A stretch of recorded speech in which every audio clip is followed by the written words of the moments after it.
Can you guys hear me now? Can you guys hear me now? Say yes, no, maybe. Can you guys hear me? All right.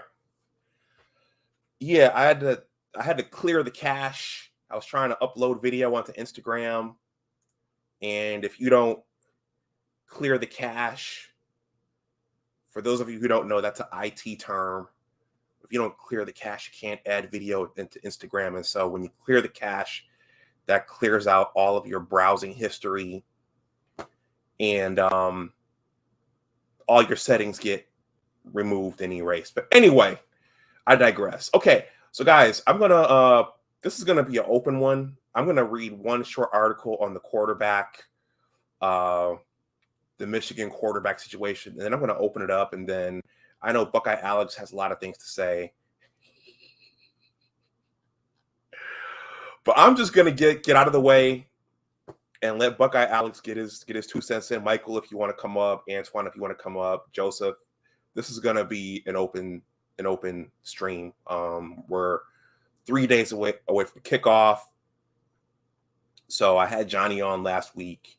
So you guys can have at it for about an hour or so, because it's 8:30 here on the East Coast. All right, after the intro, I'm going to jump in, and then I'm going to open the panel up and let you guys come in. Hopefully we'll have some fun tonight. By the way, Alex, I know you have a lot to say, but I think Brady Hoke has something to say to you here. But I was not a fan of that university in Ohio because my buddies were, so I had to be different. All right, I'll see you guys on the other side of the intro.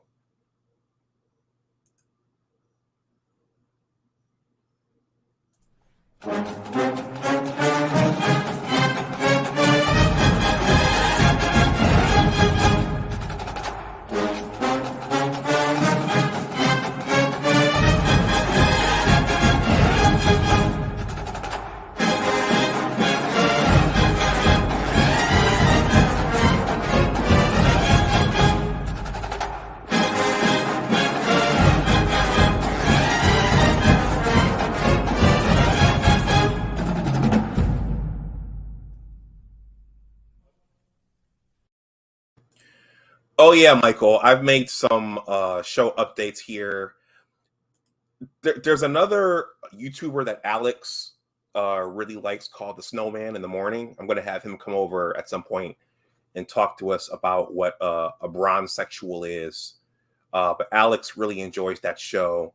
And, when you're doing sports content, you need drops. You need some comedy. So I learned from The Snowman that I needed to up my game a little bit and add some sound bites. This is in large part a Michigan football channel, but yeah, you gotta have some comedy. You gotta have some drops.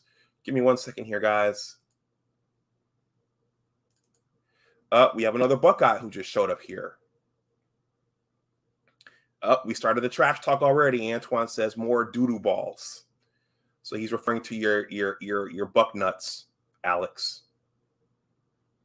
Let's see, what else do I have here?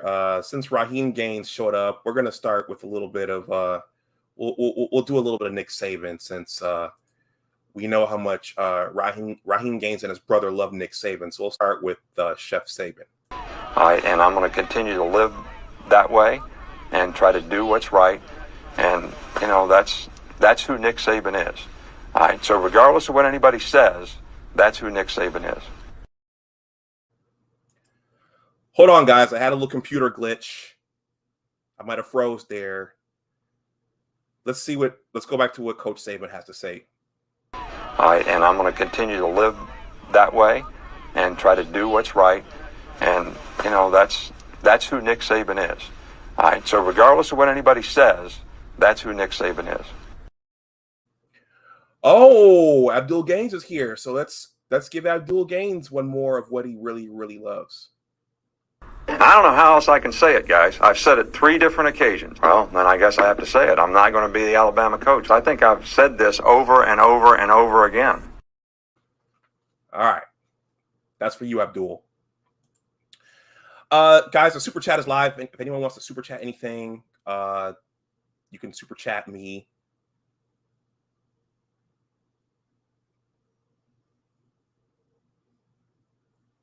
I'm waiting on Microsoft Word. It's doing its spinning thing here.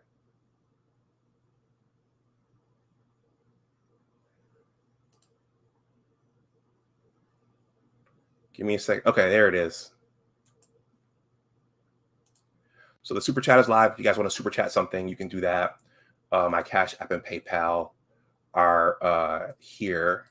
Hey, by the way, Abdul Gaines, did you know that Nick Saban is, what is he, like 70 years old? He looks really, really good for 70 years old. I hope I look that good when I'm 70 years old. It must be from all the winning.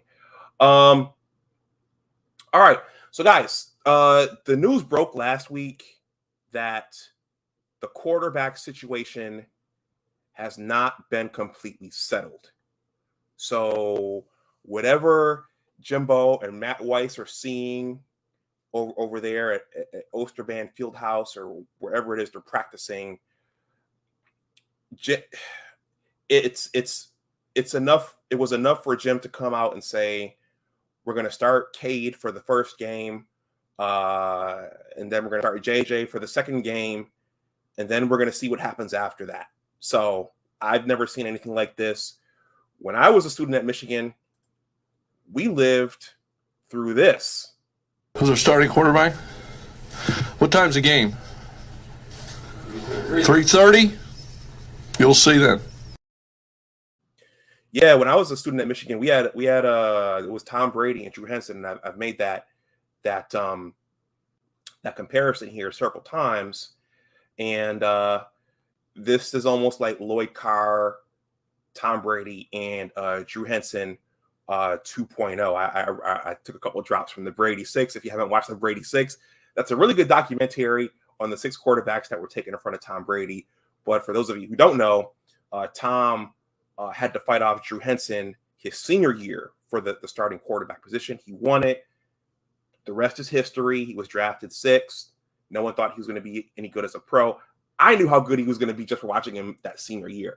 But the interesting thing is, if you go back and watch the 1998 Ohio State game down at the Shoe, coming off the national title, Tom didn't look that good.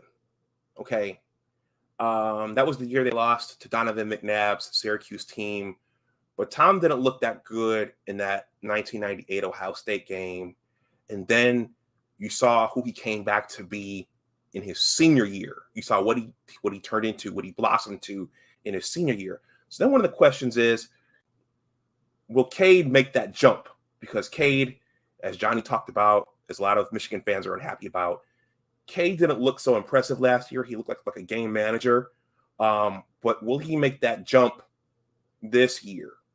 It seems like he's going to have to in order to retain his job. I took a couple of sound bites from the Brady Six. This is what Tom Brady was thinking back in as he was going into his senior year. Hold on. Coach Carr said, all right, Tom, you're going to start the games. Drew's going to play the second quarter games, and then we're going to decide, who plays after that. He thought he had 2 good quarterbacks, wanted to play them both, and he said he was going to go with the hot hand. Yeah.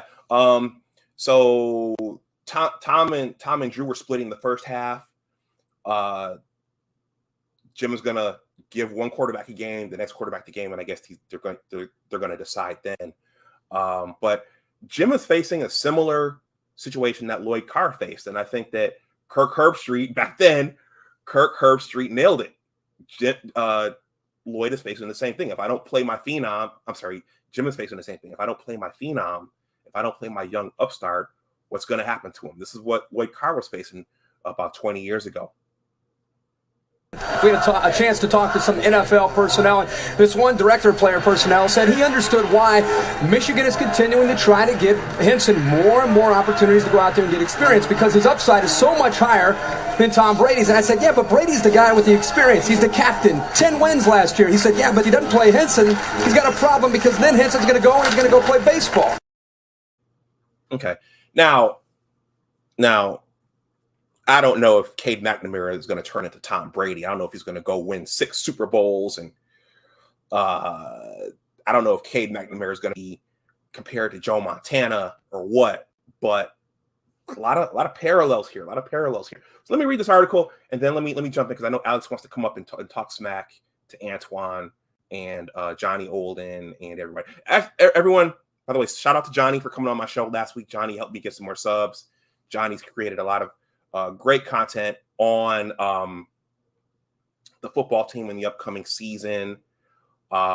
He's giving details that I can't particularly give, but shout out to Johnny. He's created a lot of good content on the upcoming season. If you're not subbed, I think, well, if you're subbed over here, you're probably subbed over there. Before I read this article really quickly, it's very short. Let's just think about what Cade McNamara has been going through the entire offseason. He's had to answer these questions over and over and over again. He's had to answer questions like this. Do you see yourself as a starter? I know Coach Miller talked about possibly being a timeshare arrangement, kind of like a little bit similar to last year, but maybe, even at 50-50, it could be anything, you would be in the starter, JJ. I mean, how do you see the competition playing out? Do you see it as a competition? So do you see the quarterback position being a timeshare? He's had to answer these questions all offseason. He's had to watch people pump up JJ and call for his job and call for his head. And it's gotta be tough to be Cade McNamara. And Cade said this to everybody shortly after the season ended. He said, "No, this is my job." I'm a Big Ten championship winning starting quarterback, and that's how I see it. I'm the Big Ten championship starting quarterback. That's how I see it. Everybody, leave me alone. Get off my back. I won the Big Ten. The kid has to earn it. That's what Cade has been dealing with. And so now, I can't imagine what the kid is going through because he has to play a perfect game. He has to light Colorado State up just to get people off his back. And then even if he does light Colorado State up, people are still going to be saying put JJ in. So really quickly, this article's from Sports Illustrated, and it reads as follows. This is a short one, guys. I promise I'm going to get out of the way so Buckeye Alice can come up and talk his smack and let us know what we got wrong last week. This is entitled, Jim Harbaugh calls Michigan Wolverines' decision to start quarterbacks Cade McNamara, JJ McCarthy, 1 game each biblical. Okay. Michigan coach Jim Harbaugh referenced the Bible and Solomon when explaining his decision to use different starting quarterbacks in the team's first 2 games. The 8th-ranked Wolverines will begin with Cade McNamara, who started at quarterback throughout last season. For this week's opener against Colorado State, sophomore JJ McCarthy will make his first career start for the Wolverines on September 10th against Hawaii. Harbaugh on Monday said both quarterbacks will see time in both games and possibly longer. No person, that's biblical. No person knows what the future holds, Harbaugh said. It's a process, and it's going to be based on performance, but we're not going to withhold any good thing. Both have been tremendous quarterbacks. We think that both are capable of leading our team to a championship.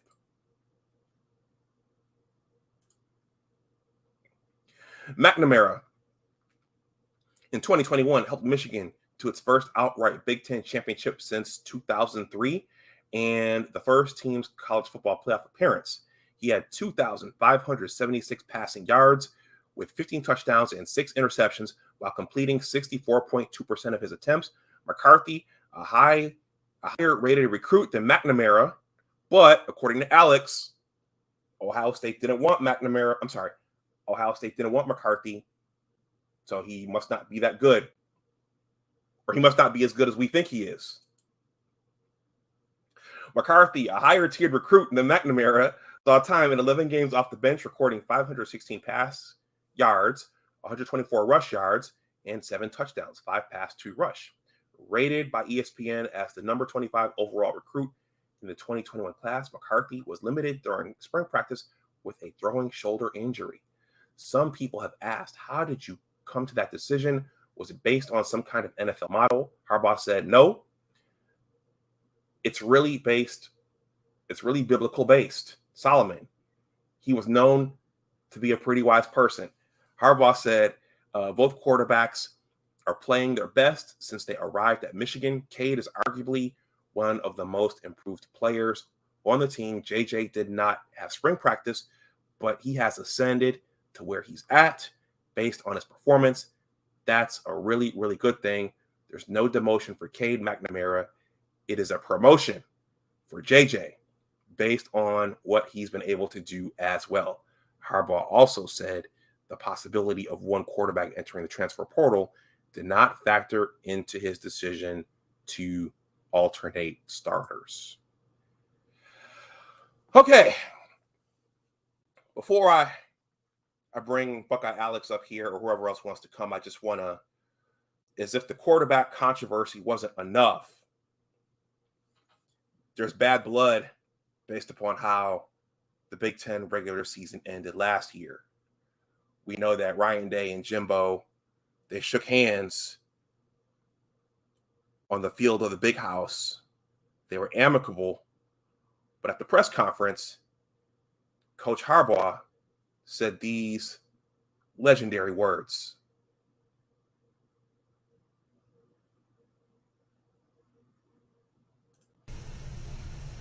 Sometimes people that are standing on third base think they hit a triple, but they didn't. All right, thanks.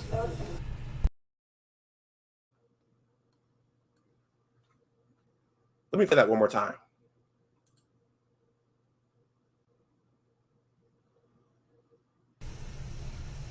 Sometimes people that are standing on third base think they hit a triple, but they didn't. All right, thanks.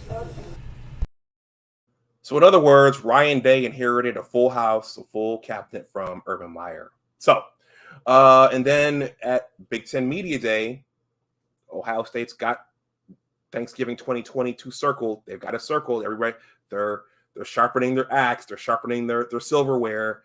Ryan Day said this. Well, every year we have the same expectation. And the first goal was to beat the team up north and win the rivalry game, and that didn't happen. And so, we had to sit on that for a calendar year, and that's not good. We don't want to have to go through that again. The first goal is to beat the team up north. And that's not good. We've had to sit on that for a year. I know Abdul Gaines has been sitting on it and agonizing over it for the last 8 months. All summer, it's been Thanksgiving 2022, Thanksgiving 2022, Thanksgiving 2022. The StreamYard link is there if you want to come back up. Anyone, you're welcome to come up and speak your piece. You come up, Jimbo set 4 goals for this season. See if I have it here. Let's see if we can get all 4 goals. Let's beat Michigan State and Ohio State in the same year. Let's win the Big Ten championship and let's win the national championship. Those are our 4 goals, and man, let's go attack them. And guys are on a daily basis. Let's beat Ohio State. Let's beat Michigan State. Let's win the Big Ten championship. Let's win the national championship. All right, our resident Buckeye is here. Everybody, please play nice. What's going on, Alex? How's it going? Can you hear me all right? Yeah, I can hear you. All right. Good evening, everybody. How's everybody doing? Listen, I'll be nice to you if you're nice to me. See, where do I want to start? Let's start with last week. Can we start with last week? Okay, let's start with last week. Now, we've had conversations privately, you and me, about how I feel about Johnny O. You can attest to this. I absolutely love his content. I think he's awesome at what he does. He's got a lot of energy. Gives off great. He's great on camera. He's great behind the camera. He's awesome. He's really good at what he does. But I think he missed a lot of stuff last week. So I want to address some of the stuff that he talked about with Ohio State, because he says, he drives around and all he does is listen to Ohio State's beat and yada, yada, yada. So, and Ryan Day doesn't recruit defensive players. So let's address the first thing. Jim Knowles' defense. He said, all those guys were redshirt seniors. They had 43 players that played defense last year. Do you know how many of them were seniors? 10. 10 seniors played on that defense. And the rest of them were filled with redshirt sophomores and freshmen. 10 seniors and redshirt seniors on that team out of 43 kids last year. I'm just gonna leave it out there. That's just what it is. That's it. I'll just leave it out there. Take that with a grain of salt and take with it what you want. Now let's address the next thing that he said. Ryan Day's having an issue recruiting defensive players. Okay. Let's start with 2022's recruiting class who's already on campus. CJ Hicks, number 1 linebacker in the class. Sonny Styles, number 1 safety in the class. Kenyatta Jackson, number 5 edge player in the class. Amari Abor, number 6 edge player in the class. Gabe Powers, number 8 linebacker in the class. Caden Curry, number 13 player at his position. Hero Kanu, number 19 player by his position. Jair Brown, number 24 corner at his position. Ryan Turner, number 37 player by his position. Kai Stokes, who's a safety, number 16 player as an athlete. Do I need to say anything more? I don't think he's having an issue recruiting defensive players. But let's flip to 2023. Let's go ahead and do that. Little caveat, by the way. CJ Hicks, Sonny Styles, both 5-star players. And Sonny Styles was actually a 2023 player that reclassified to 2022. Now, let's go to 2023. Jason Moore, number 5 rated defensive lineman. Calvin Simpson Hunt, number 11 corner. Malik Harford, number 9 ranked safety. Kalen Lee out of Georgia, number 21 ranked safety. Arvo Reese, number 16th ranked linebacker. Jermaine Matthews, who's going to be a corner, number 15th ranked athlete. Cedric Hawkins, number 16th ranked corner. Jaden Bonsu, number 24 ranked corner. And then Will Smith, who's a legacy kid, he's ranked number 57th as a defensive lineman. I personally don't think that compared to what Michigan's doing on their end, we're having an issue recruiting defensive linemen or defensive players at all. Now, are the defensive recruits better than are the offensive recruits better than the defensive recruits? Yes. But from what I just read to you, I would challenge anybody to say that Ryan Day is having an issue recruiting defensive players. I think he's doing all right. Alex, hold on a second. Hey, y'all, for this expert Buckeye analysis, hey, get those likes up. Likes are free. Even if you don't super chat or do the Cash App or the PayPal, hit those likes.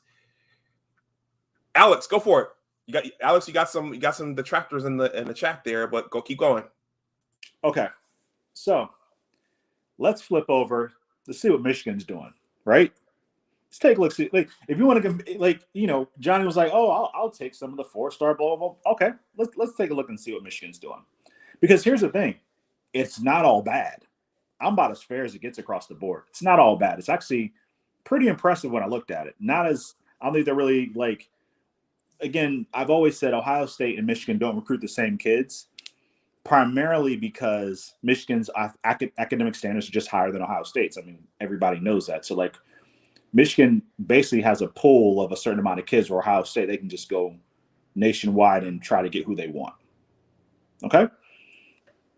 So let's start with 2022. Will Johnson, 5-star corner, number 3 at his position. Derek Moore, number 8 at his position, defensive lineman. Keon Sabb, safety, number 9 at his position. Zeke Berry, number 13th at his position. Jimmy Roller, number 21st at his position. Mason Graham, 32 defensive lineman. Let's see here. Kenneth Grant, number 59th defensive lineman. Miles Pollard, number 54 corner. See, offensive tackle. Micah Pollard, 72. Do you see where I'm going here? You see how much of a dip how quickly of a dip that went? As LeBron would say, because I'm an Ohio guy, the recruiting class is top heavy. It's top heavy. You got some outstanding recruits. Let me finish up. So you have Damani Dent, who's number 65 corner. Deuce Spurlock, who's the number 91st linebacker, and you got some transfers in. That is what it is. Now let's flip to 2023, because this is where it gets really interesting, I believe. So you have Eno Etta, who's number 17th defensive lineman. You have an athlete that I think is going to play defense, number 16th ranked athlete. Samanji Bridgman, who's number 20th linebacker. And then we go all the way down to Brooks Barr, who's the number 69th 3-star defensive lineman. You have an edge rusher who's number 65th. He's a 3-star lineman, national rank 733rd. And then you have a kicker who's the number 1 ranked player at his position, but he's a kicker, so he's not ranked. And that's your recruiting class. Okay, so Alex, so the sum total of what you're saying is that you guys are going to be stacked on defense, or you're just out recruiting the team up north? Both. Okay. Okay. I mean, listen. It's kind of one of those things. Like if we're making $1 million a year and we got a problem, I don't know what the problem is. Here's the thing. So there's two parts of this, right? Now, keep in mind, we're only looking at recruiting rankings. These are what, expert scouts, they look at these kids, they scout these kids, and they say, okay, we think this kid projects here, here, here, here, and here, right? And I've said this, there are receipts behind this. I think Michigan is like one of the very few schools that takes like 3 stars and turns them into All-Americans. I've seen it happen. Again, I'm fair across the board. But the ceiling of what Ohio State is dealing with from a recruit standpoint is much higher, because you're not going to hit on all those kids, which is why Michigan isn't always good, because you guys get more 3 stars than a lot of other people. Alex, hold on a second. Hey, Let's Toast Media. He says, I'm late. What's the topic? Let's Toast. I just decided to I had Johnny Olden on last week, and I just decided to do one more pre-season kickoff show. I wanted to, Alex comes up, Michael's come up. I just wanted to give folks a chance to weigh in and give their predictions and give their thoughts. So Alex is running down his receipts here, rebutting some of what Johnny said last week, and telling us why Ohio State is why we should watch out for them again this year. Of course, we watch out for them every year. That's it. It's just an open stream. Yeah. So if any guys want to come up, I'll Michael, if you're still out there, I'll drop the link. If any guys want to come, speak your piece. Yeah. So with that being said, I mean, the kid still has to get on campus. He still has to be developed, right? Now, I will say this. So there's been a major issue with Ohio State since Jeff Hafley left. It's the elephant in the room, right? And who was that? Jeff Hafley. He left to be the coach at Boston College. He was the defensive coach who got Sean Wade and the guy up in Washington. Jeff Hafley was a remarkable defensive coordinator. He was incredible. I mean, we only had him for a year and he was out of there. So was that the 2019 year? Yeah, that was the year that we smoked Clemson, and he bounced after that. And really, I'll be honest, after that year, we really, we had the COVID year, which was what it was. And then, we really didn't have a defensive coordinator last year. We hired a guy who, he's Ohio State through and through.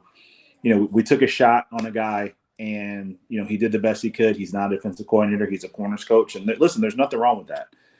Everybody has to take their shot. Ryan Day trusted Kerry Combs to run a defense, and he's not a defensive coordinator. He's never been a defensive coordinator before, and it was a disaster. It was just a disaster. And towards the end of the year, teams go through this where they know head coach is going to get fired, offensive coordinator is going to get fired, defensive coach, what have you, is going to get fired, and at that point, it is what it is. When you don't have a leader on defense, when you don't have a leader on one side of the ball, it's going to show. And Ohio State's not the first team to go through that. Teams go through that all the time. I know Matt Brown went through it for a little bit when he got smoked by Ohio State and he got smoked by a couple other teams. There was some uncertainty there. So it just happens. It's a part of the game. But now we have a defensive coordinator. The last time we had a defensive coordinator, a guy who actually has coached defense, we were in a national championship game. So you take with that what you will, but those are the facts. I'm not going to say if this, if that. No, the last time we had a guy who coached an actual defense, we were in the national championship game. That's it. That's all I got. Okay. Anyone else is out there and wants to come up, you're welcome to do so. Otherwise, I'm going to run through these comments. I'll show our schedule. I'll show the Ohio State schedule because you guys are starting off with a big game. We're kind of easing into things. Abdul Gaines says FCS teams play tougher non-conference schedules than Alabama. Okay, we got some Alabama smack here. Mercer has played a true non-conference Power 5 road game more recently than Alabama. Listen, I will say one thing, not to cut you off. I will say one thing about Alabama. What's that? They play a trash schedule, but they win every game that counts 99% of the time. So none of that matters. They can play Youngstown State and Walsh Jesuit High School. Sorry, I'm from Ohio. Walsh Jesuit High School all day long. But when they got to go up and play Georgia or Texas A&M or whoever, they put it down on those teams. So they're prepared. I know they play a trash non-conference schedule most of the time, but when they don't, listen, they win a national championship like every other year. So they're doing something right. Although I agree with Abdul, they're doing something right because they win a lot. Antoine says that quarterback situation will draw a lot of attention. Been getting a lot of extra Ohio State trolls. I think somebody's worried about a dual threat quarterback. Before you respond, Alex, this is what Jim said about what's going to come down to it at media day. Where is it? So the separators will be, just who plays better, who plays the best. They're both really good, and number one is how many times did they just go in and lead the team down the field for a touchdown, or put points on the board. That's the main criteria. The main criteria will be who leads the team down the field for touchdowns. Let me tell you something. I think Jim is trolling a lot of y'all out here. Personally, what are you talking about? I think when he started talking about religion, how he was going to pick the quarterback. I think he's trolling a lot of people. I think he's having some fun with it. Listen, it's going to be what it's going to be what it's going to be. Nobody knows. We can speculate all day. The last time there was a controversy with quarterback, me and you discussed it. I told you my opinion on it. I just looked at the sidelines and looked how one quarterback, how he affected his team versus the other quarterback. I'm sure you remember that. And I was calling, if anybody remembers, I was calling for Cade to start like 2 years ago when they didn't want him on the field. And he kept coming in and backup scrap time. And every time he got on the field, the team played different. Do you remember that? Mm-hmm. In the Wisconsin game, the moment he got in the field, everybody's body language changed. So typically that's what I always go with. Like, I think both those guys, there's probably a higher ceiling with JJ than Cade. Here's the thing. I don't even necessarily know that that's true because I've seen Cade make some awesome throws. Like, he's a really, really good quarterback. He's very good. So, I know you guys want the pizzazz and all that, but I would much rather go with a reliable quarterback. Learn from people's mistakes. Ohio State had 2 awesome quarterbacks back in 2015, did the 2 QB thing and blew it. That was probably the best team they ever had.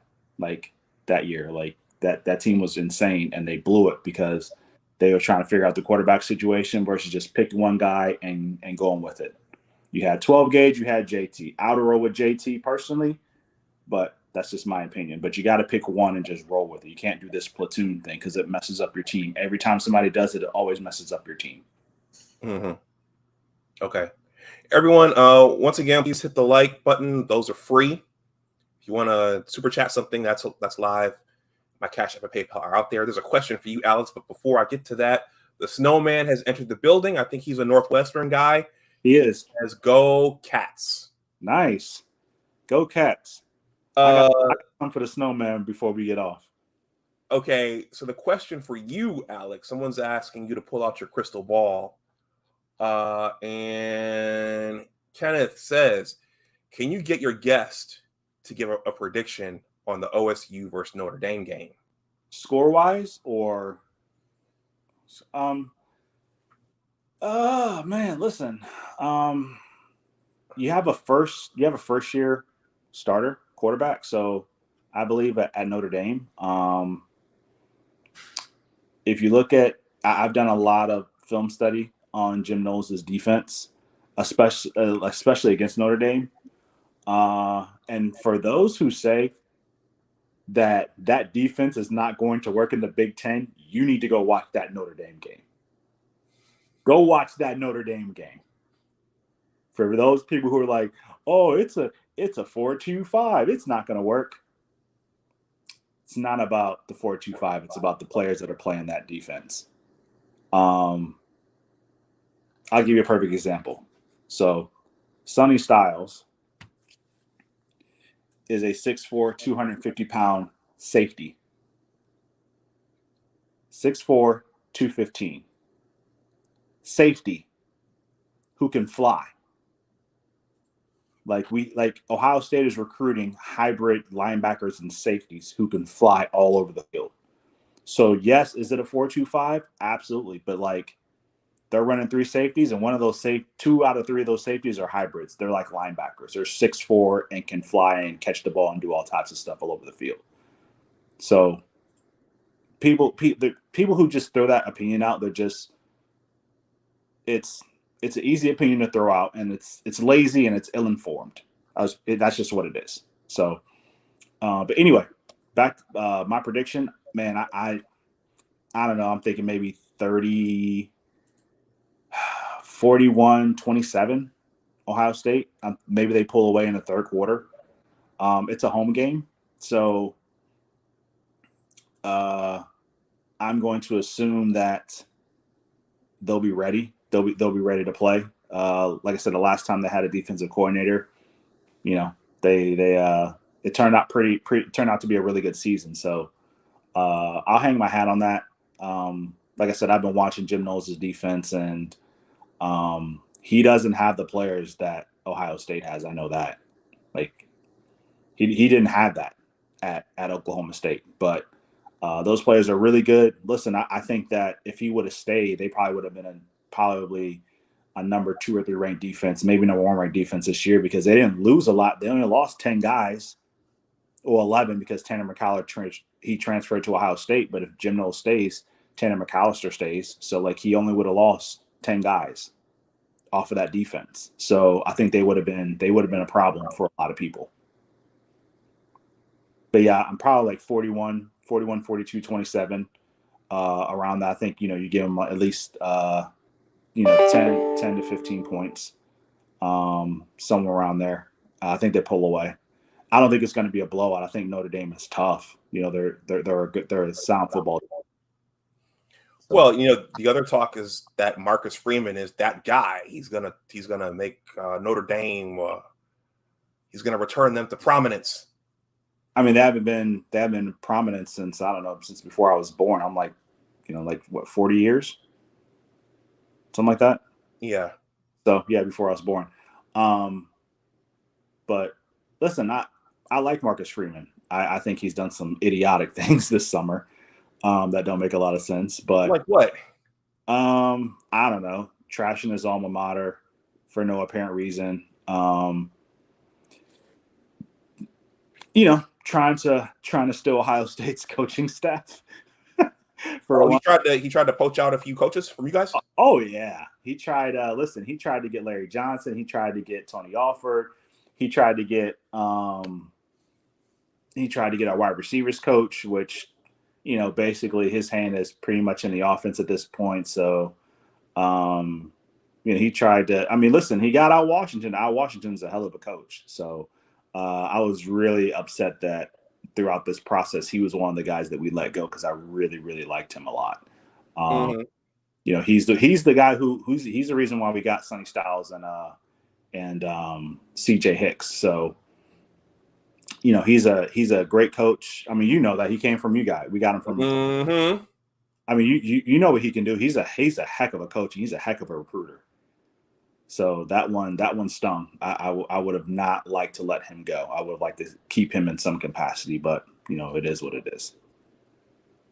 All right, well, Alex, I think this is a good time. I mean, I've showed in my content the Michigan schedule ad nauseum. Let's see who you guys have, because again, you guys are starting off with I don't know whether it's better to have your first game be against another heavyweight, or start slow and then bring in your non-conference heavyweight in your second or third game. But you guys are starting from first game. If you notice, Ohio State has always done that. We always schedule a tough to decent non-conference opponent. I think that is just the style, schedule-wise of what Ohio State wants to do. They're a different football team than the rest of the Big Ten. I think Michigan is definitely up and coming, but Ohio State's been there for a while, and they just schedule different. They schedule different teams, so how they go about their business is just different than everybody else in the Big Ten. I mean, they try to schedule Washington when Washington was good. They scheduled Oregon. They don't mind going out and playing. They scheduled Virginia Tech when Virginia Tech was supposed to be good. So they don't mind going out and scheduling. They're not afraid to schedule guys in the non-conference, to kind of start the year. And to me, there's two ways to look at it. It's, let's go play this schedule, and then what you have, right? Like you play some competition, like, okay, we need to adjust and move our team in this direction. And then, like the other approach is you start slow, you kind of see what you have, or you can just kind of hit the road with it and see what you got. And, that's just how Ohio State does it. I don't think one is better than the other. It's just two different ways of going about trying to get to the same place. Okay. Everyone, again, this is an open stream. If you want to come up and say something yourself, the StreamYard link is there. If you're new coming in, please hit that. Subscribe. Yeah. Shout out to Bo Lytle. If you see fit, hit the like button. Respect is earned. Subscribing is free. Subscriptions are free. If you want to drop something in the collection plate, this is here. Alex, there's another question for you. Then we'll walk through the Ohio State schedule. Nathan Seabold says, for AD, if Notre Dame has success running the ball on your 4-2 defense, how scared will you be when you play U of M again in a cold and windy November game? It's a great question.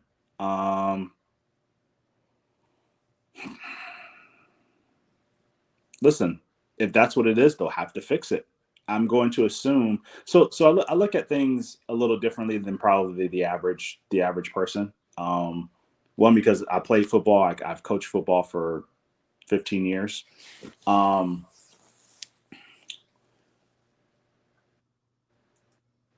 That 4-2-5 defense, it's a bend but don't break defense. There's a lot of different things that you can do that make it very hard to run. Okay. So I'm going to, unfortunately, they haven't played it. They haven't played a game yet. All we can do is assume. So I'm going to assume that the last time Jim knows, okay, I think we know this. I think we know that Ohio State has better players than Oklahoma State. Okay, let's start there. And if you take that assumption, which statistically from a recruiting standpoint is true, they have at least better talent. Maybe not better players. Maybe talent's the better word. They have more talent on that defense. Okay, so you take that, and then you take what Jim Knowles did last year. Okay, with a top 5 defense with players that are not as talented as players that he has now. All Ohio State has to be, and I'm not sure if somebody can look this up real quick. I don't know what their defense was ranked last year. They just have to be 30th. That's it. That's it. 30th, between 20 and 30 will get you a national championship. We don't, and everybody's like, well, what happens if they run? And none of that matters, because all they have to do is be 30th in the country, 20 to 30, and that would get you a national championship with the offense Ohio State has. Okay, so you're saying that based upon now, is that a general rule, or you're saying that based upon where you predict the offense will be? No, that's a stat. That's an actual stat. I have to find it. When I find it, I'll put it in the chat later. I'll put it in the chat after the stream's over. There's a stat. I'll put the link to where I found it.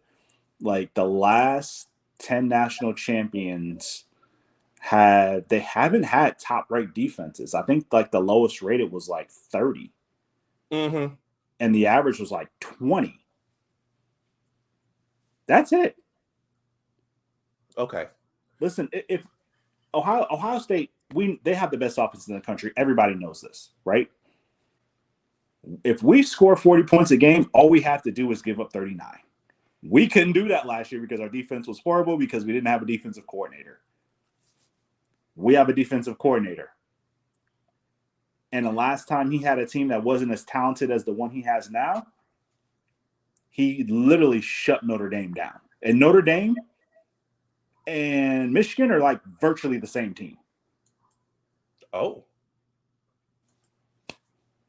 I'm going to read this comment. Before I read this comment from Antoine, so Alex, I don't know. I've been watching a lot of his press conferences over the last couple of days. Will Jim Knowles, will he adjust his defense? I mean, because if the offense changes up its personnel, right? Is he that kind of coach, or is he going to stick with his 4-2-5 regardless of what the offense does? Again, don't think of it. I don't want you to think of it as every single time they line up, it's going to be 4 linemen, 2 linebackers, and then 5 safeties. Mm-hmm. Because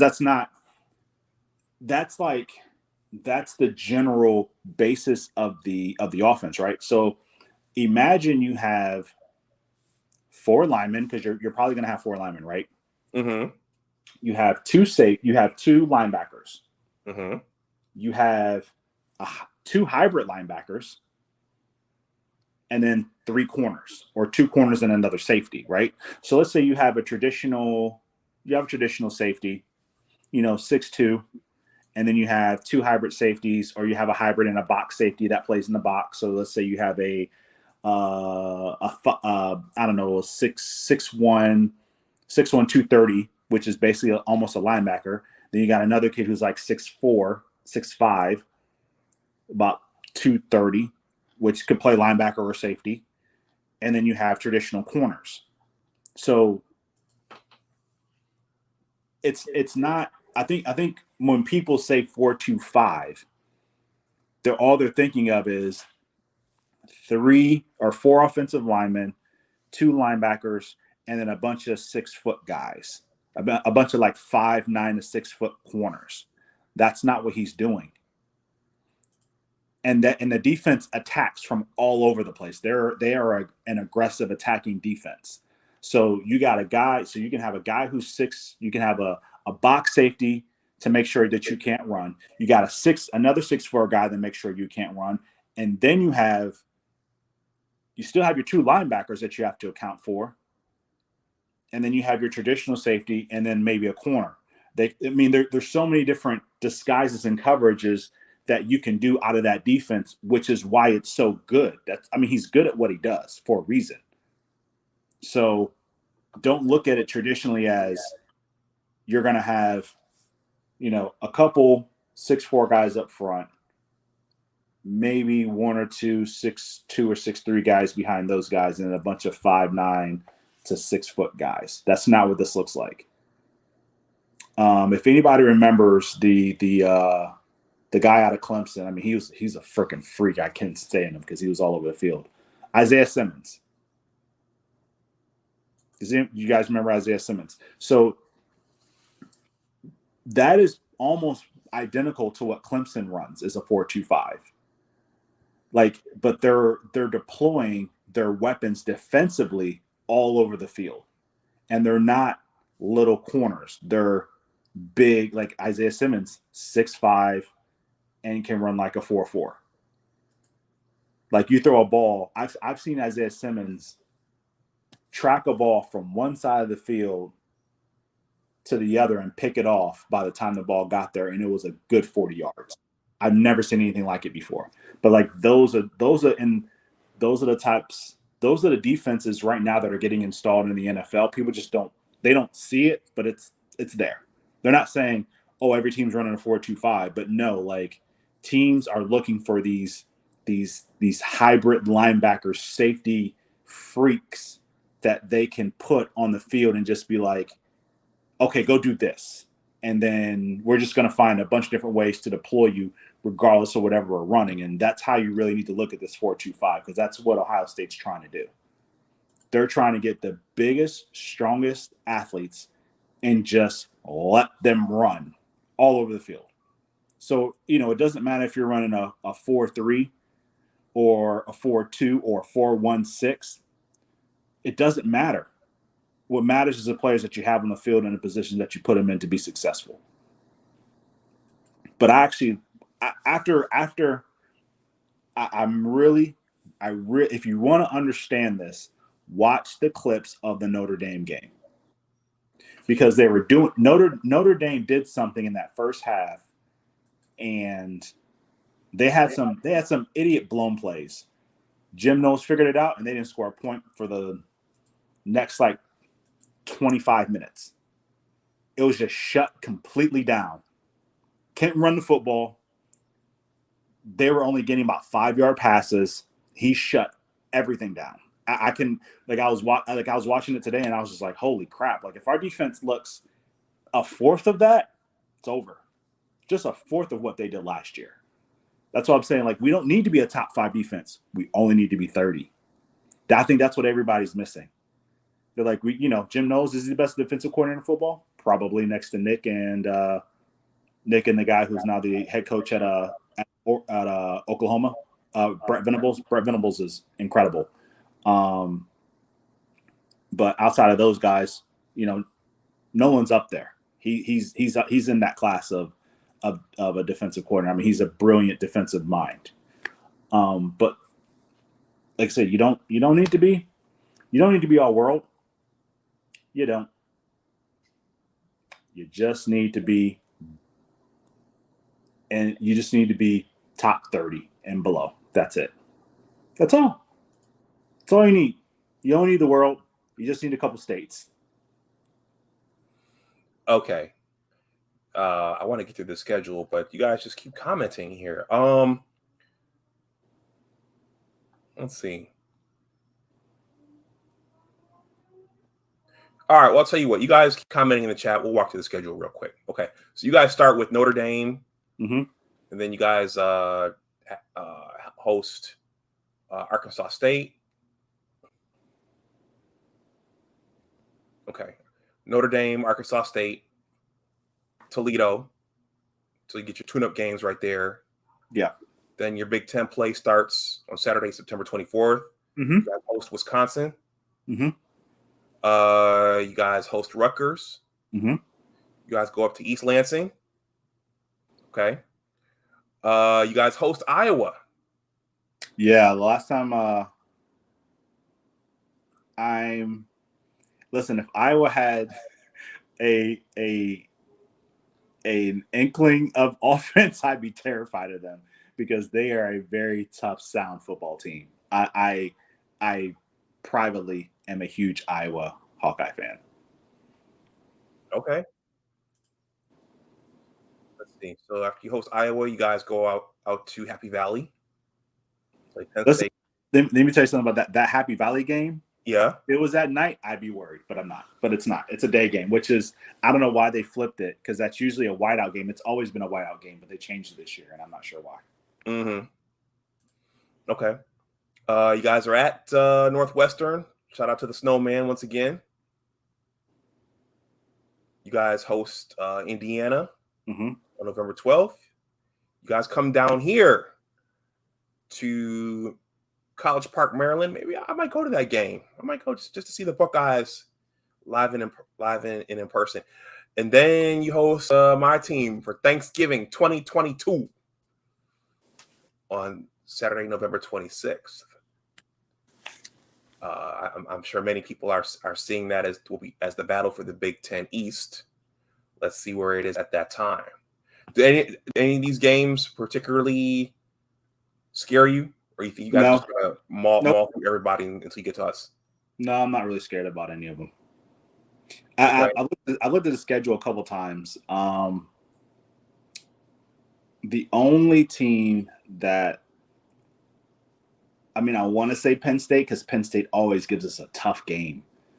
And then we always end up pulling away in like the third, fourth quarter. Penn State has, to me, Penn State is closer to us than Michigan is. Okay. Penn State is tough, man. I think they're better. I also think Coach Franklin doesn't know what he has, and I think he's blown a lot of stuff. Like, he's blown a lot of stuff over the years. He's had some really good teams that I thought should have been better than the product they put on the field. But I'm only one person, so. But I'm a huge fan of what Penn State, of what they're doing over there in Happy Valley. So, but that might be the only game that really scares me. That game scares me more than a Notre Dame game. Okay. I don't think Notre Dame has the athletes to keep up with Ohio State. So, but I know Penn State does. I've seen it. They've had Jahan Dotson and Saquon Barkley and a bunch of other guys.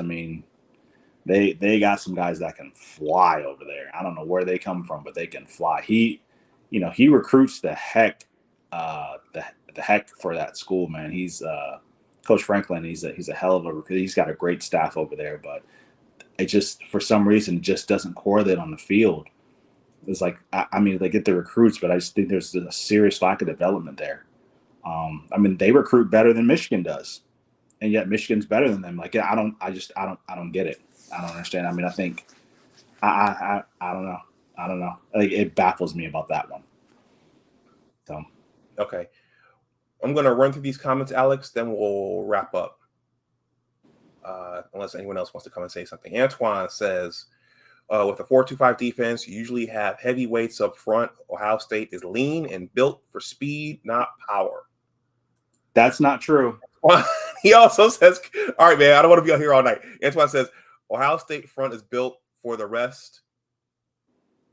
For rushing the passer, I think he's saying rushing the passer. They're not built to contend with heavy running teams. Ohio State was built to sack the quarterback. Okay, I'll read this one, Alex. I'll let you respond. Ohio State built that defense, in my opinion, to rush the quarterback because they never intended on being behind, knowing teams would have to pass. That is partially true, but not necessarily true. So, Ohio State, there's been an issue with the type of defensive tackles they've wanted to recruit. They've always, the 3 techs and 1 tech, if anybody knows what the difference between those two are. A lot of those guys, I think it's the philosophy that Larry Johnson has, and I feel like it's changed over the years where in recruiting, they went out and got a kid like Hero Canoe, who, when I say this kid is a freak, man, I cannot wait to watch him. He's 6'5", 300 pounds, but he's a defensive interior lineman. He's incredible. They have changed their philosophy a little bit. So, I think Larry Johnson is primarily known for those high-profile edge rushers, which probably would make you think that. And I think there might be in the past some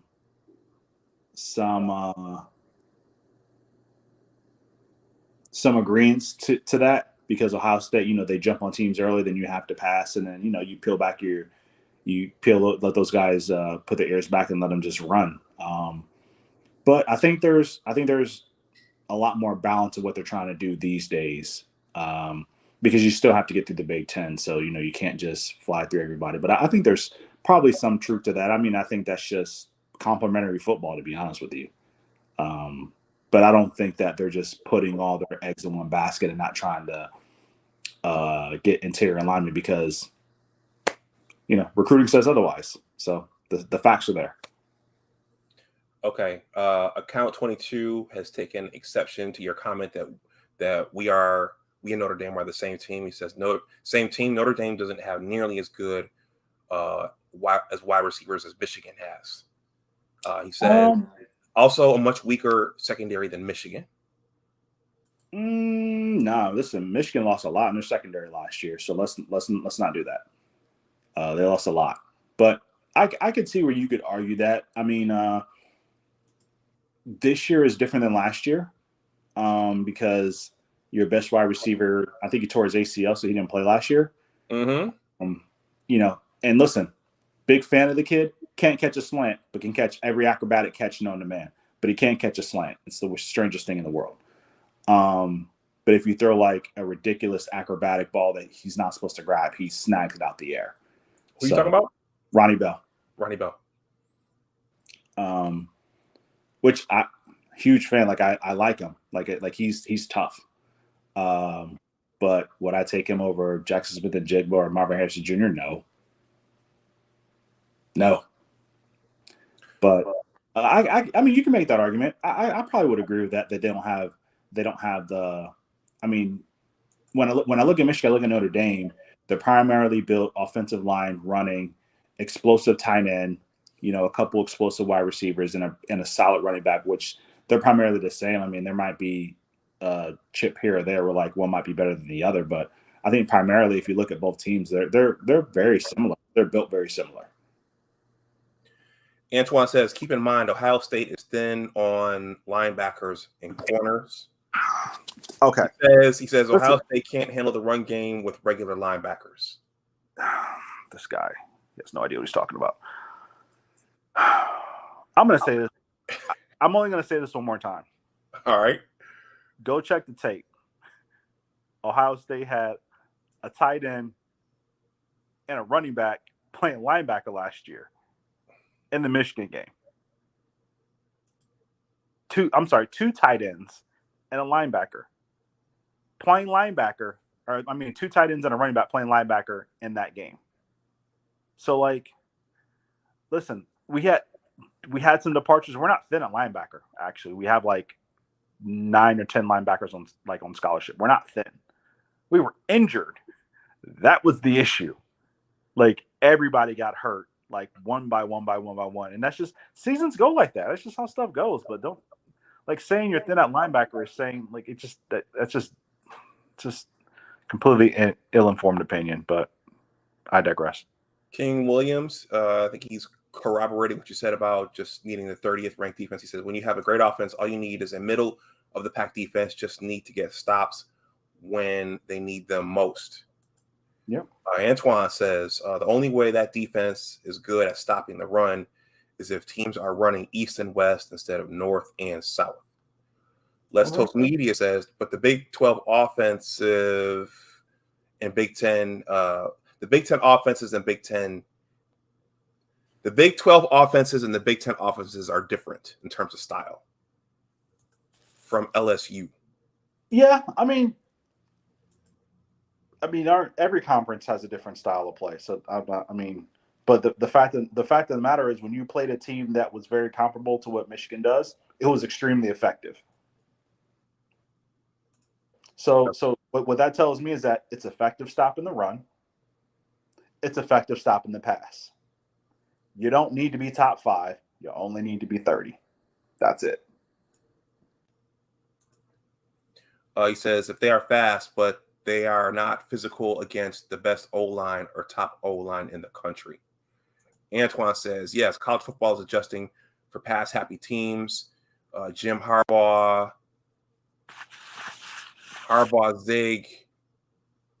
zig when everybody zagging. He's going back to stuff the ball down your throat. Football, these hybrids are good for passing. Antoine says he's assuming that Ohio State is going to be out front by a lot. What happens if you stop a team from running and you're behind? Okay. D. Brown says best on college GTGOH. I'm not sure what that means. That's got to be something like LOL or LLM. Yeah. Let's Toast Media. And Antoine, that's what I'm saying. Physically, can they stop our run game? Andy K says, hi, Anwar and Alex. Hey, Andy. We'll see. We'll see. I mean, listen, that's why they play the games. We'll see.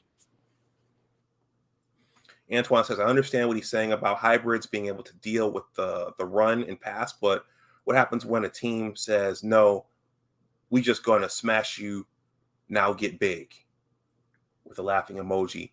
He says, I only want to see the games against hard-nosed running teams. Les Toast Media says, it's going to snow again. Wow, okay, time. Okay, and Antoine says, it's going to snow, yeah, and they might even catch a cold or have a runny nose. I wonder if Stroud will call in sick. Okay, got some trash talk going here. All right, I like it. Brown says, this dude is crazy. Nathan Seabolt says, he sounds gimmicky. If it was such a great scheme, you would see NFL teams doing it, kind of like RD is based off of the Baltimore Ravens D. Also, you say Knowles is a top defensive coordinator. Don Brown had number 1. And they got smoked, so it means nothing. Antoine says, there's more than one way to beat Ohio State. All you need is a running back and offensive line, and don't have a running quarterback. Nathan says, D in BC in 2015. I think he's probably talking about Don Brown. He was gimmicky, and once teams figured him out, he was done for. I get the same vibes with Knowles, and man, I hope that is the case. If you're just coming in, please hit that like button. If you see fit, likes are free. It helps with the engagement. D. Brown says Penn State doesn't historically recruit better than U of M. I didn't say historically. I'm talking recently. And Ohio State is soft AF. Let's toast media. Talk heavy, they soft as we're not gonna curse over here.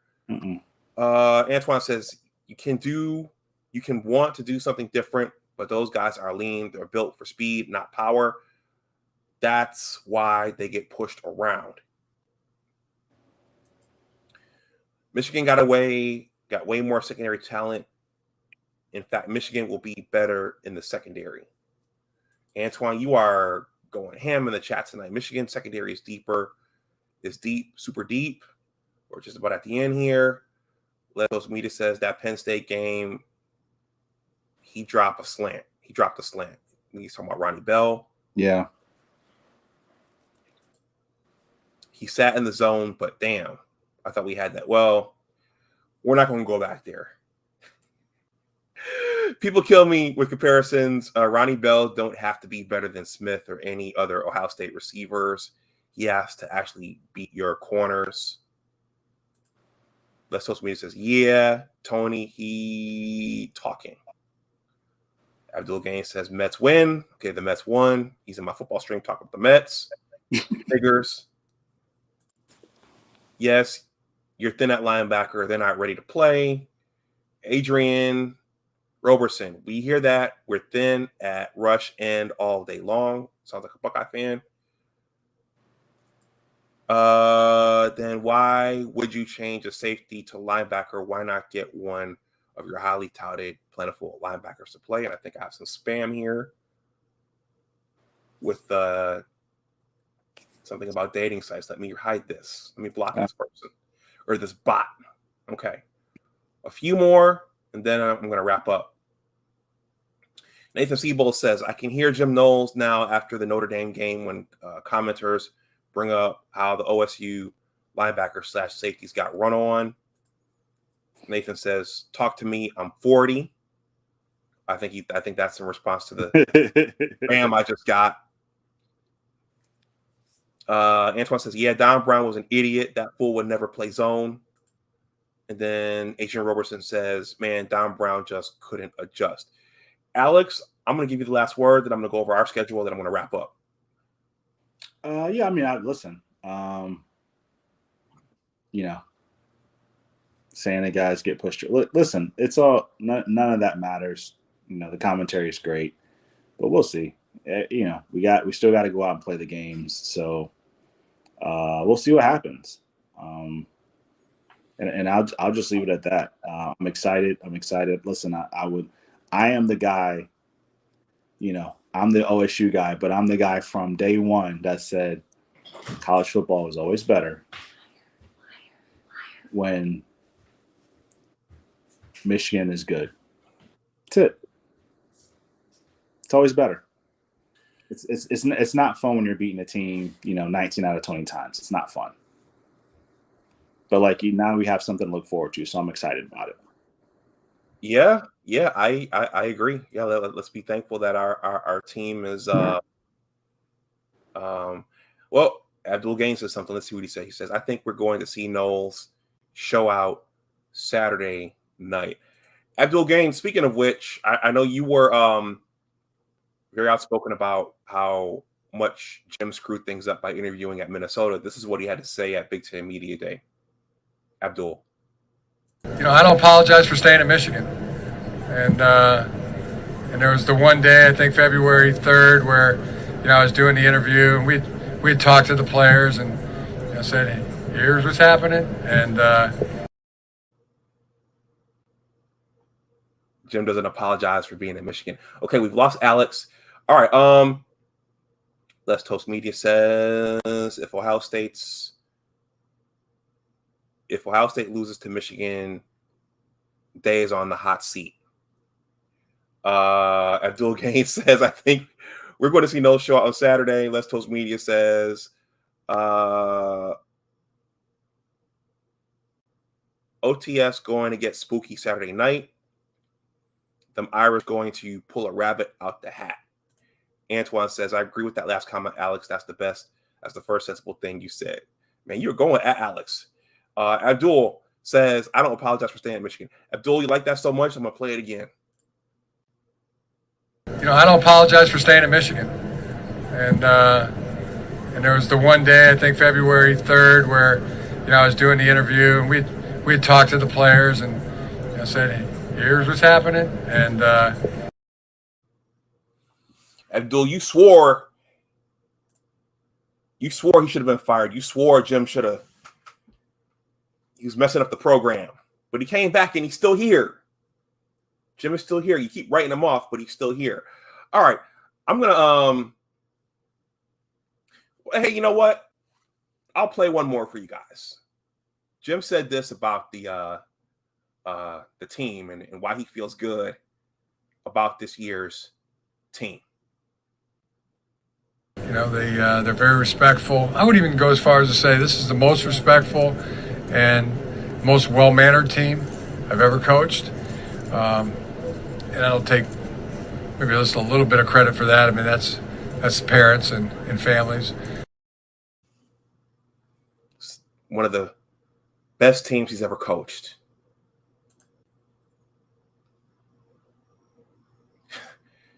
Still at it. Harbaugh is a charlatan. My goodness, can't satisfy this guy.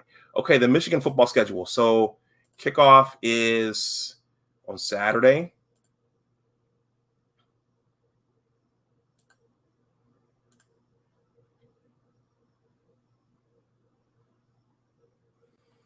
Wolverines host Colorado State.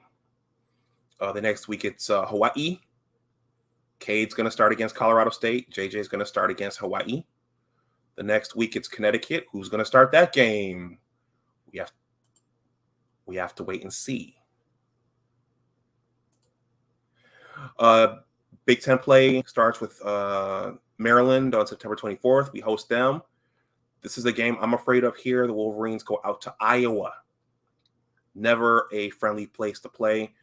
And I'm certain, just like Ohio State is looking for revenge, I'm sure Iowa is too. They play a very fundamental style of football. They don't make mistakes. And at home, they are hard to beat. Let's not forget, we lost Wilton Spate. And,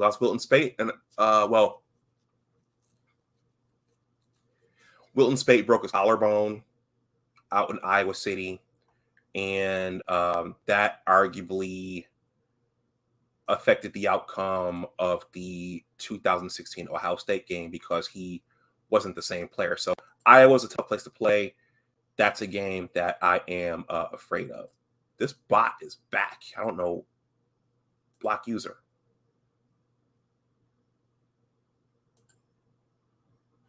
Am I still broadcasting here? Okay. Let me block this person. Okay. This is not allowing me to block this person. Give me a second.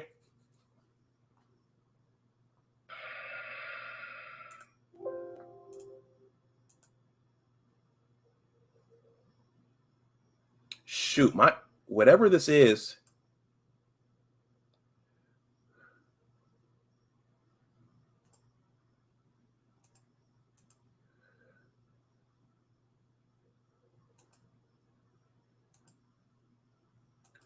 I'm trying to put this user in timeout, whatever this is. I think those are all deleted. I don't.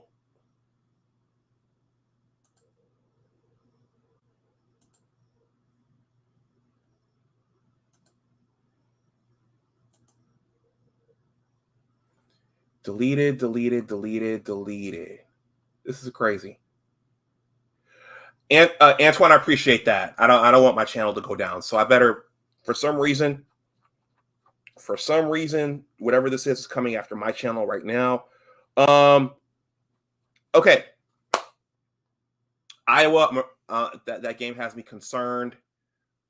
The Wolverines go out to Bloomington to play Indiana. We host Penn State. We host Michigan State. Jim's going to be looking for his first win against Mel Tucker. The Wolverines come down here to the East Coast to play Rutgers. I might go up for that game. The Wolverines host Nebraska. Then they host Illinois. And then we go down to the Shoe for the game that we're all looking forward to seeing. So with that, everyone, kickoff is on Saturday.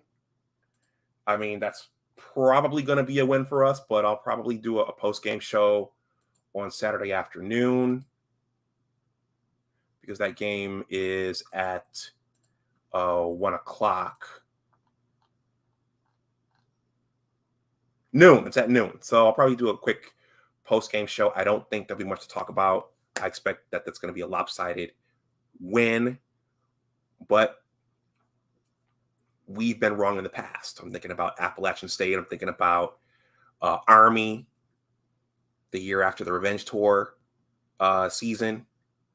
So, yeah. So look for a post-game show on Saturday. And in the past, I've done pregame shows on Friday at lunchtime. I might try to do this. I might try to do this time slot. It gives enough time before the game, and it's in the evening, so folks are off of work. So, Adrian Roberson says, "Man, we got a whole bunch of post game shows." Well, hey, man, you know, this is content. You know, I gotta give some reaction, especially, you know, and unfortunately, shows do really well when Michigan loses. I don't know why. We have a whole lot of haters and detractors out there, but my post-game shows do really, really well when Michigan loses, especially to Michigan State. But Let's Toast Media, that's true. There's going to be a lot to talk about relating to the quarterback battle. So, all right. So, guys, I'm going to go ahead and wrap up. Hey, my newsletter is back up. I had to work out something with GoDaddy. Something happened with my credit card. My credit card. Gotta slow down and enunciate. If you haven't, please consider joining the Big Words LLC newsletter.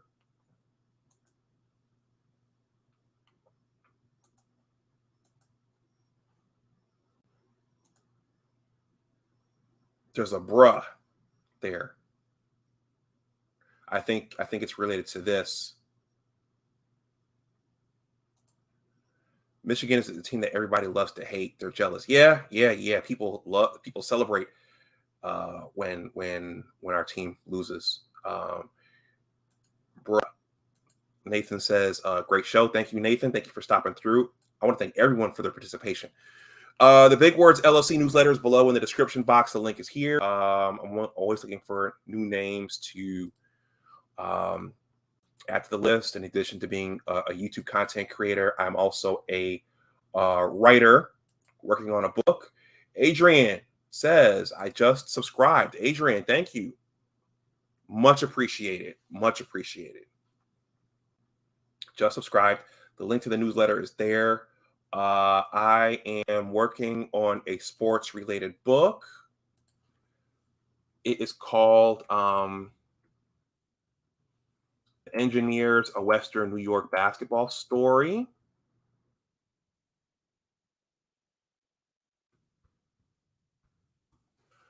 So in between all of this Michigan football content, I will be creating content on this and pumping it a little bit. And you guys saw Snowman come in the chat a little bit earlier. We're in talks. I'm going to have him over to talk about what a bronzexual is. So Snowman is on every morning on YouTube. And one of the main things they do over there is beat up LeBron James. So as we get closer to the NBA season, you may see some more of that. But I want to have him over to talk about what exactly a bronzexual is and why he started that term and where he found that term. Okay, this is my book project, The Engineers, a Western New York Basketball Story. I'm up early in the morning, mornings, editing chapters. It's a basketball-related story about what sports teach you about life and how to succeed and how to persevere. Much of the same things, Lloyd Carr said about his players, like this. Where is it?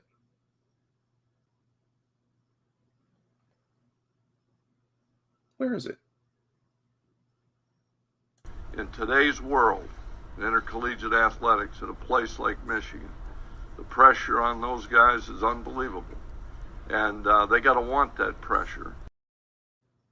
Yeah, sports, no matter what level you're playing, the goal is to win.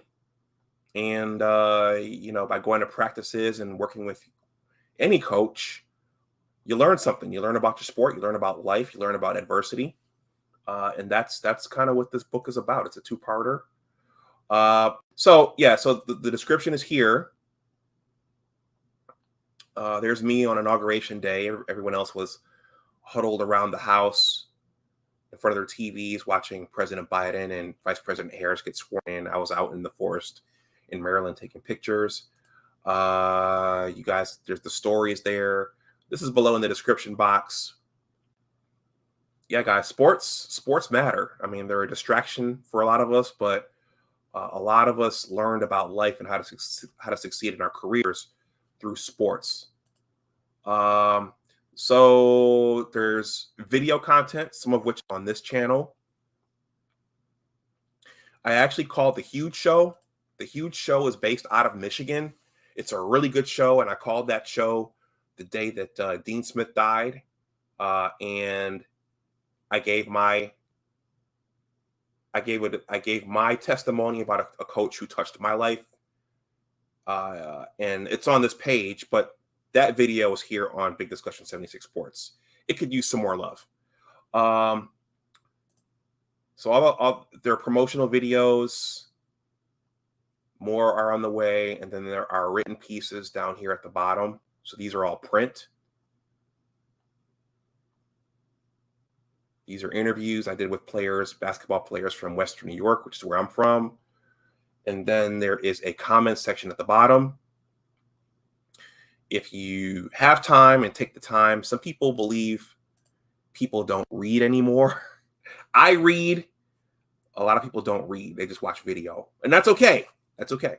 But if you take a look at this page, there is a comment section at the bottom. And you too can leave a comment. You can say you think this is good. You can say you think this is bad. You can say you think this is crap. Whatever. Blogging, writing, YouTubing, it's all about engaging with your audience. So everyone, with that, hey, enjoy the game on Saturday. Alex and Antoine are still going at it.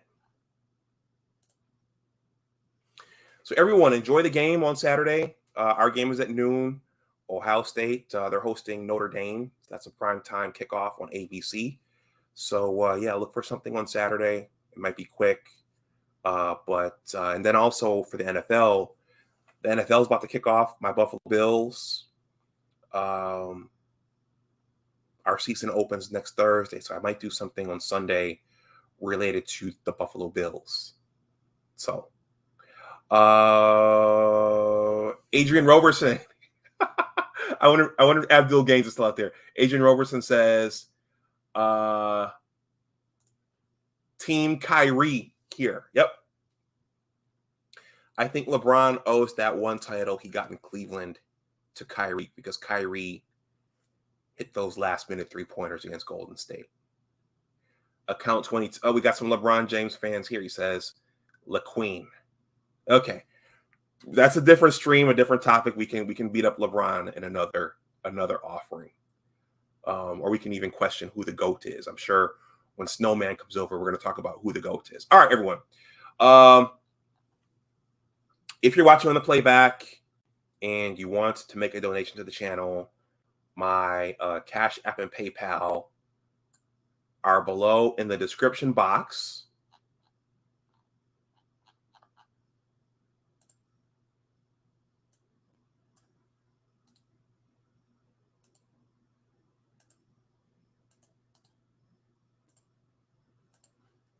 Those are there. If you enjoyed this banter between Antoine and Alex and the other Michigan fans, you can make a donation or you can leave a super thanks. Oh, Stinky Farts. Thank you. Thank you for the $2 super chat. Appreciate that. He says, "Go Blue. I'm in section 17 Saturday. Can't wait." You know, I'm thinking about going to the Michigan State game. But I have a big trip planned before that. So we'll see. Okay. So if you're watching on the playback, you can donate to my Cash App or PayPal, or you can leave a super thanks. If you see fit, shout out to Bo Lytle. If you see fit, please like, share, and subscribe. I could always use more subscribers. It helps with the engagement, helps with everything. Hey everybody, let's thank Alex. Let's give Alex a digital applause for coming up and giving his perspective on the Ohio State team and jousting with you guys in the chat. Yeah, I know his commentary annoys some of you, but it's good to have a wingman for this. So yeah, if you see fit, please like, share, and subscribe. Go Blue, and everyone always remember that your attitude determines your altitude. Take care, and I will talk to you the next time. Bye-bye.